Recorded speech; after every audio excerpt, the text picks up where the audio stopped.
Student यहाँ पर assemble करना सीख रहे हैं और आप भी देख सकते हैं कि सबसे पहले जो हमने इसमें लगाया हुआ है पावर,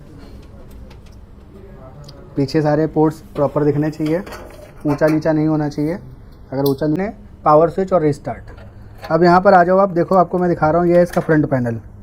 यहाँ पर ये एक पिन है नहीं,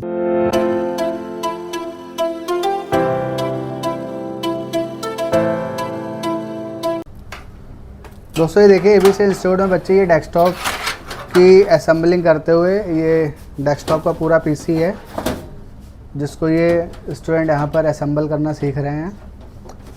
और आप भी देख सकते हैं कि सबसे पहले जो हमने इसमें लगाया हुआ है पावर सप्लाई लगाई हुई है और पावर सप्लाई के स्क्रू को अब हम टाइट करेंगे।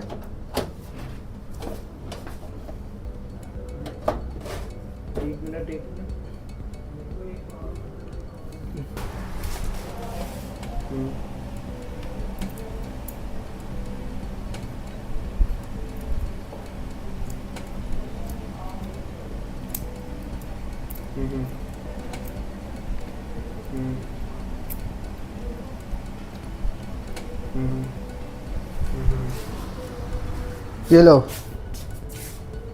ये क्या?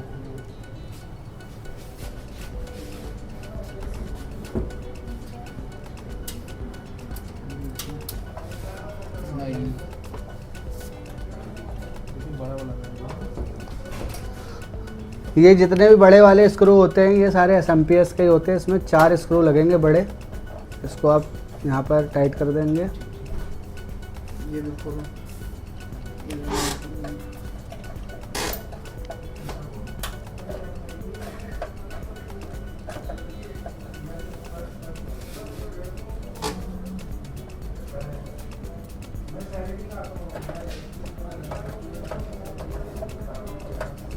अब मैं आपको इधर दिखाना चाहूँगा, यहाँ पर अगर आप कभी भी एसएमपीएस लगाते हो तो एसएमपीएस का जो ये वायर वाला पोर्शन है ना, ये हमेशा नीचे की तरफ होना चाहिए, बॉडी की तरफ होना चाहिए, और यहाँ पे कुछ भी नहीं होना चाहिए। क्योंकि आप जब नीचे से कनेक्शन करोगे सारी वायरें यहाँ से, कई बार लोग उल्टा लगा देते हैं फिर वापस खोलना पड़ता है। तो ये चीज़ जो है ना, ये हमेशा नीचे की साइड होनी चाहिए, ग्राउंड पर होनी चाहिए।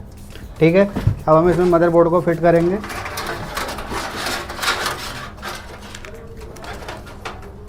मदरबोर्ड को फिट करने के लिए सबसे पहले हम मदरबोर्ड का बैक पैनल लगाएंगे। बैक पैनल वाली पत्ती कहाँ गई? ये रही। इसको आप यहाँ पे फिक्स कर दीजिए।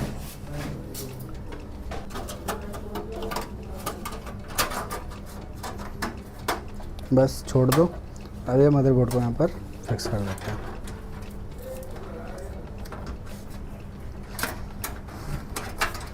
मदरबोर्ड के 4 स्क्रू लगेंगे इसमें, चारों स्क्रू को हम टाइट करेंगे 1 बाय 1। पीछे सारे पोर्ट्स प्रॉपर दिखने चाहिए, ऊंचा नीचा नहीं होना चाहिए। अगर ऊंचा नीचा होगा तो फिर आपको दिक्कत हो जाएगी पार्ट्स लगाने में, निकालने, एक्सटर्नल जो भी आप डिवाइसेस कनेक्ट करते हैं। तो अब हम यहाँ पर स्क्रू टाइट कर रहे हैं। और स्क्रू को आप कभी भी कसा करिए ना, तो ये स्क्रू ड्राइवर ना ये बिल्कुल स्ट्रेट रखा करिए। उससे क्या होगा ना कि ये स्क्रू फेल नहीं होगा। अगर आप टेढ़ा रखोगे तो आपका स्क्रू फेल हो जाएगा। तो ये लो,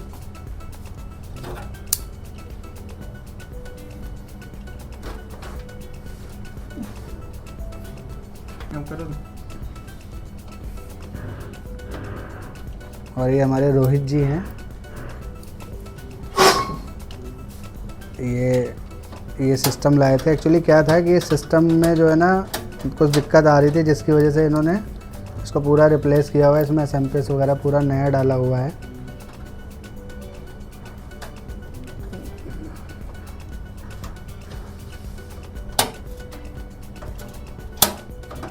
तो यहाँ पर ये इसके सारे स्क्रू हो गए हैं टाइट। इस बोर्ड में हमने टोटल 4 स्क्रू लगाए हुए हैं।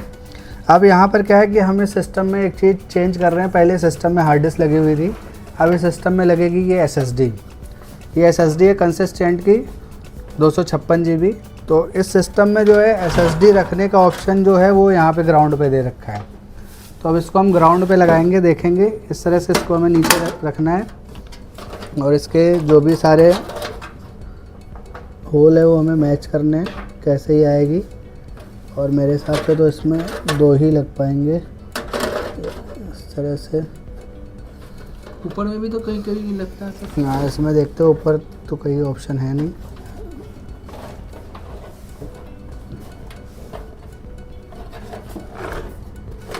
ना पतला वाला दो।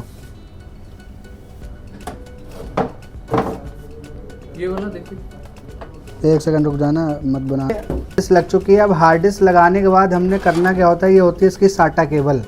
साटा केबल यानी कि इसकी डेटा केबल होती है, जो हम इसमें यहाँ पर लगाएंगे। जो 7 पिन की डेटा केबल है वो यहाँ पर फिक्स हो जाएगी। ये डेटा केबल लग गई इसकी। और इसके बाद हमें इसमें पावर देनी है। पावर के लिए 15 पिन की पावर सप्लाई यूज़ होती है। इसको भी हम यहाँ पे फिक्स कर देते हैं।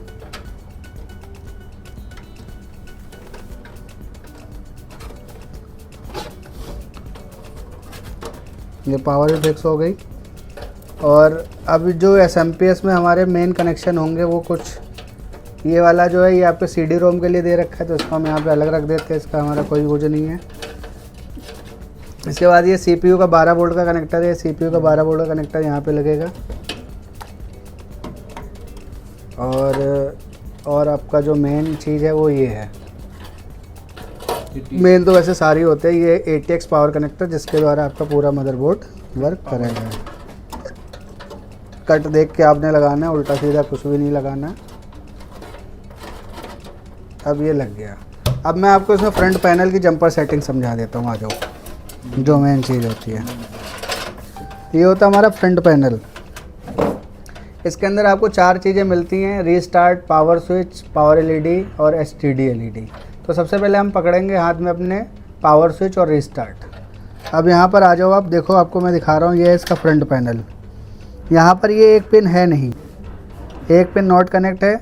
तो जो पिन नॉट कनेक्ट है, इसके बगल की जो 2 पिनें होंगी ये हमारी ऑन ऑफ की हो जाएंगी, यानी कि पावर स्विच की हो जाएंगी। तो हम यहाँ पर पावर स्विच हमने यहाँ पर कनेक्ट कर दिया। पावर स्विच की जस्ट पीछे की 2 पिनें हो जाती हैं रीस्टार्ट की। ये 2 रीस्टार्ट की हो गई। और पावर स्विच के बगल वाली जो 2 पिनें होती है वो होती है पावर LED की। ये जो 2 पिनें हैं ये पावर LED की हैं।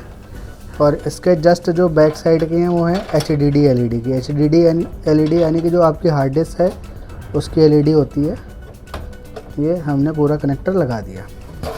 अब इसमें यहाँ पर जो भी बचा हुआ है, एक ये आपका फ्रंट ऑडियो कनेक्टर बचा हुआ है, एक और आपका फ्रंट USB बचा हुआ है। अब इसमें फ्रंट USB कनेक्टर ये रहा USB के पास में, तो इसको हम लगा देंगे USB के पास में। इससे क्या होगा, जो आपके डेस्कटॉप में आगे वाली USB है वो काम करेगी, और ये फ्रंट ऑडियो जिससे आपका ऑडियो चलेगा। तो ये पूरा हो गया। अब हम इसको एक बारी चेक करते हैं ये ऑन हो रहा है या नहीं हो रहा है। तो पावर केबल लगाते हैं। अब ये देखिए, ये सिस्टम का फ़ैन चल गया और वहाँ डिस्प्ले भी ऑन करी हुई है प्रॉपर। ओके, इसका बायोस खुल गया। तो इस तरह से हम रखते हैं। अब इसमें हम करेंगे क्या, अब हम इसमें डालेंगे विंडो, क्योंकि हमने इसमें SSD डाल रखी है, हार्ड डिस्क इसकी जा चुकी है। तो अब यहाँ पर विंडो इंस्टॉल करेंगे। विंडो इंस्टॉल करने के बाद फिर ये सिस्टम हो जाएगा ओके, और ये जहाँ से आया वहाँ चला जाएगा। ओके जी।